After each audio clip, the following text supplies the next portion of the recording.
फिंचो का रेट बहुत जल्द ऊपर आने वाला है, ऐसा मुझे लग रहा है।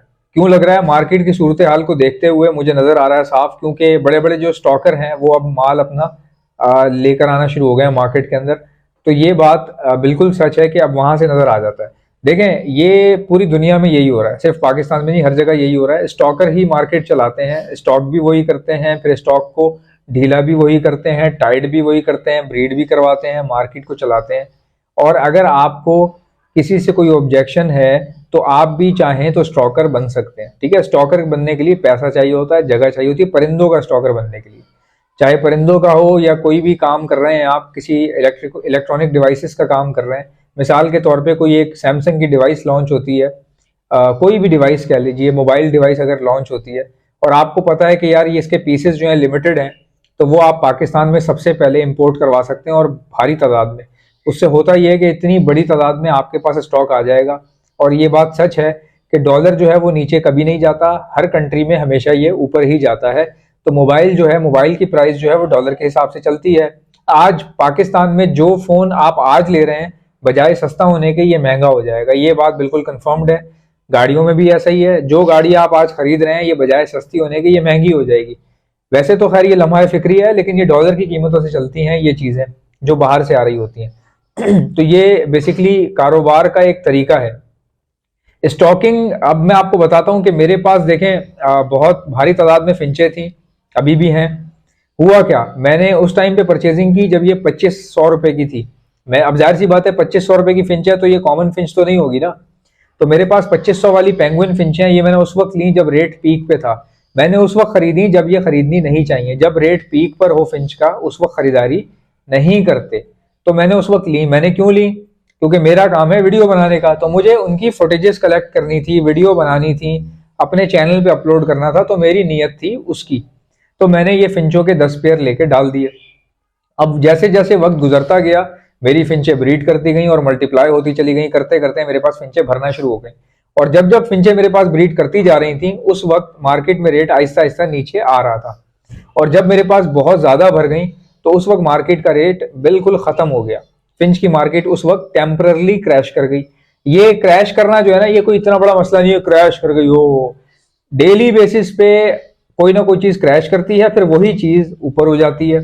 ये स्टॉक एक्सचेंज में भी ऐसा ही होता है, हर मार्केट में हर जगह पे ऐसा ही होता है। तो मुझे ये बात पहले से पता थी, इसलिए आपका भाई ना तो टेंशन लेता है ना घबरी होता है। और दूसरी बात ये कि मैं ना तो अपने दोस्तों पे भरोसा रखता हूँ, ना मैं किसी रिश्तेदार के आसरे पे रहता हूँ। तो जो बंदा किसी अपने के आसरे पे नहीं रह रहा वो फिंचों के आसरे पे कैसे रहेगा भाई? तो मैं कभी किसी परिंदे के आसरे पे रहता ही नहीं हूँ।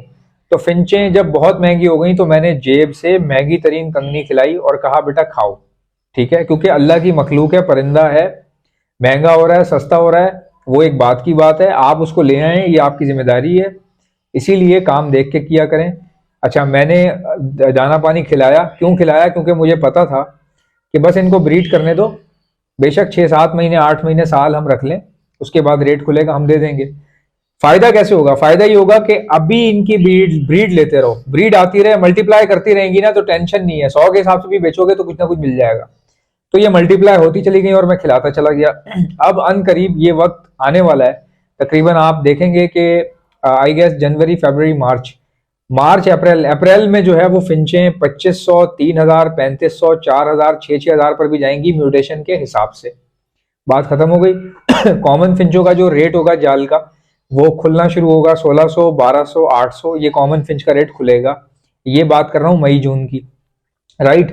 तो उस वक्त पे मैं बेचूंगा अपनी फिंचें, मैं बेचूंगा। ये तरीका होता है। और कोई बंदा 1-2 पेयर ले रहा है तो उसको घबरी नहीं होना चाहिए, चाहे वो महंगा ले रहा सस्ता ले रहा, उसके तो टेंशन ही नहीं है। ये काम उन लोगों का होता है जो बल्क में खरीदते हैं या बेचते हैं। अब जी मेरे पास फिंचे फलती फूलती गई, बीच में कुछ मरी भी, और एक तो मेरे पास थोड़ा सा आपको बताया था मैंने कि किसी ने जो है वो फिंचों में हमारे फिंचों में मस्ती कर दी थी, कोई चोरी करके ले गया था फिंचों को। तो वो खैर वो सब चीज़ें अपनी जगह, लेकिन बहरहाल ये फिंचें ब्रीड जहाँ जहाँ तक ब्रीड करती रही हम इनको करवाते रहे और खिलाते पिलाते रहे। अच्छा, अब ये बात आपको बताने का मकसद क्या है?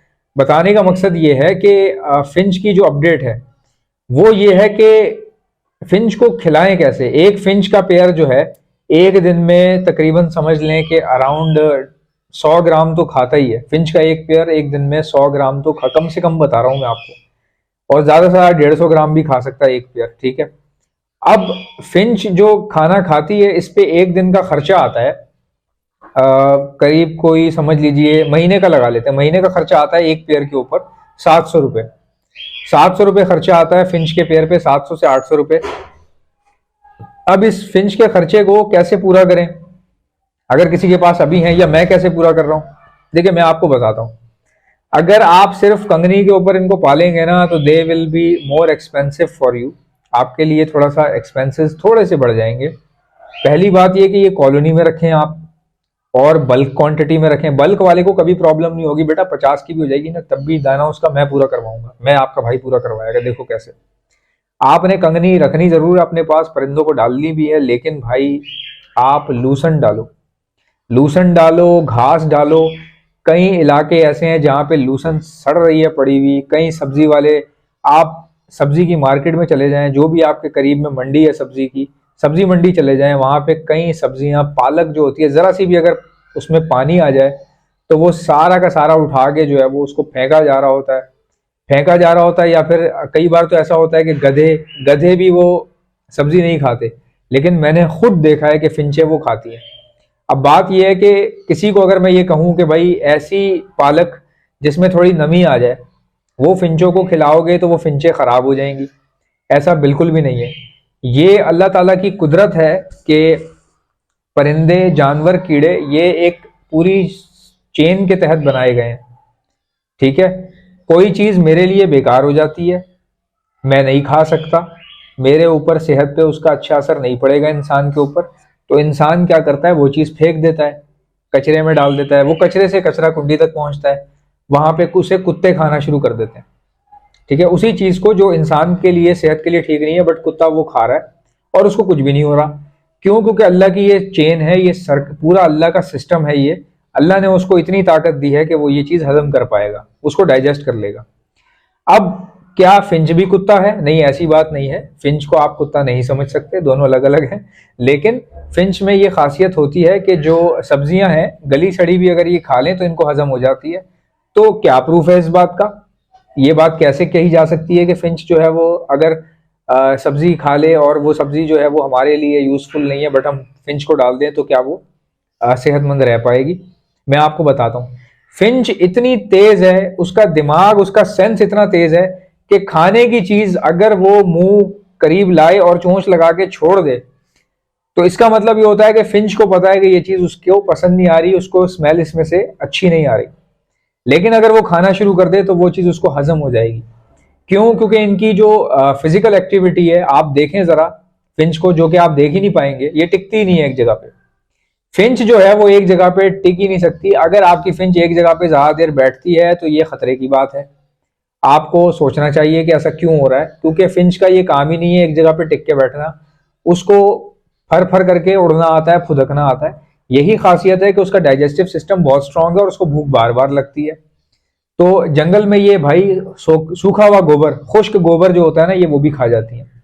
तो मैंने आपको सिर्फ एक टेक्निक दे दी है कि आप सब्जी मंडी जाएं, पालक ले लें, जिस पालक में जरा सा भी अगर आपको लगे कि भाई नमी आई हुई है तो उसका रेट गिरा दें खुद से, उसको बोले यार मैं परिंदों के लिए लेता हूं, वो समझ जाएगा, वो आपको उसी तरह की सब्जी देगा। वो सब्जी उठाएं, अपने बर्ड्स को डालें, बल्क क्वांटिटी में अगर आपके पास है उसका इस्तेमाल करें, कोई टेंशन वाली बात नहीं है, रास्ता निकल आता है, ठीक है। अब मैं क्या करता हूँ जी, बेसिकली मुझे फिंच से कोई बड़ा फायदा लेना नहीं है, हमारे पास टाइम नहीं होता कि मैं सब्जी मंडी जाऊं, क्योंकि हम लोग बहुत सारे काम कर रहे होते हैं। तो मैं शौकिया चला रहा हूँ फिंचों को, ठीक है। अब जब मैं बेचूंगा तो मुझे पैसे तो मिलेंगे, बट मैं तो 1.5 लाख से ऊपर का दाना खिला चुका हूं अभी तक। तो देखा जाए तो मुझे कोई इतना बड़ा फायदा नहीं होने वाला फिंचों से। क्यों? क्योंकि मुझे फायदा चाहिए भी नहीं। लेकिन ये वीडियो बनाई है आप लोगों के लिए। फिंच में फायदा है या नहीं है? बिल्कुल है, आइंदा भी होगा। सिर्फ अकल से, तरीके से, खिलाई पिलाई देख के करेंगे। गांव देहातों में कई जगहें ऐसी हैं जहां पे लूसन जो है उग सकती है, जमीनें भी उगा सकती हैं, सब कुछ हो सकता है, लेकिन कोई ये कर ही नहीं रहा। कोई बंदा इस चीज में आता ही नहीं है। लोग जो है बस किसी को सिर्फ ये बोल दो ना भीड़ में कि आग लग गई तो वो भागना शुरू कर देते हैं। मसला ये है सारा का सारा कि हजूम में अगर आप जुम्मे की नमाज में, अल्लाह ना करे ऐसा हो किसी के साथ, कहीं भी भीड़ वाली जो जगह होती है, अगर वहां पे आप किसी को बोलते हैं यार बम रखा हुआ है, तो वो बजाय उस बम को पहले अंडरस्टैंड करने के रखा हुआ भी है कि नहीं रखा हुआ, तो वो भागना शुरू कर देते हैं। तो बेसिकली कारोबार में भी ऐसा ही है। सिर्फ मैं अगर आपको ये बोल दूं ना, अगर मैं आपको झूठ बोल दूं कि जी आटा शॉर्ट हो गया, तो आप अभी खरीदना शुरू कर देंगे। हो सकता है इस वक्त आटा महंगा हो, आप बिला वजह अभी खरीद रहे हो, और 3 दिन बाद उसने नीचे आ जाना हो, आटे की कीमत ने सरकारी सतह पर ऐलान हो कि भाई आटे की कीमतें नीचे आने वाली हैं, तो अब जो आपने स्टॉक उठाया फंस गए, महंगा ले लिया बिला वजह, परसों ही उसने सस्ता हो जाना था। तो यहाँ पे इस तरह की चीजें होती हैं, और ये सिर्फ इसलिए होता है कि आप लोग सिर्फ खाली बताई हुई डिटेल पे यकीन कर लेते हैं। अफवाहों का जो है ना बड़ा यहाँ पे हमारे यहाँ पे अरूज है। अफवाहें क्या है जी, ये ऐसे होगा वो वैसे होगा, आपने उसको बता दिया उसने उसको बता दिया, मैंने आपको बोला फलाना बंदा जो है वो यूं है वो ऐसे है वो वैसे है, आपने किसी और को बताया उसने किसी और को बताया। अब जिसकी बात हो रही है उसको पता ही नहीं है बेचारे को, ना तो वो बात उससे रिलेटेड है ना उसको पता है, सब फेक, सब झूठ, बिला वजह बस। तो इन चीजों से बचें। अगर कोई भी चीज सुन लें तो उसको कंफर्म किया करें। मैंने वीडियो बना दी, बता दिया, अब इस वीडियो को देखें, सोचें, जाके मंडी में पता करें। अब जाहिर सी बात है एक पेयर वाला बंदा यार मंडी तो नहीं जाएगा ना ख्वार होने के लिए, इतनी तो अकल होती है ना हर किसी पे। ये बातें वीडियो मैंने किसके लिए बनाई है, जिनके पास भारी तादाद में फिंचे हैं। इंशाल्लाह ताला मिलते हैं नेक्स्ट वीडियो में, इजाजत दीजिएगा, अल्लाह हाफिज।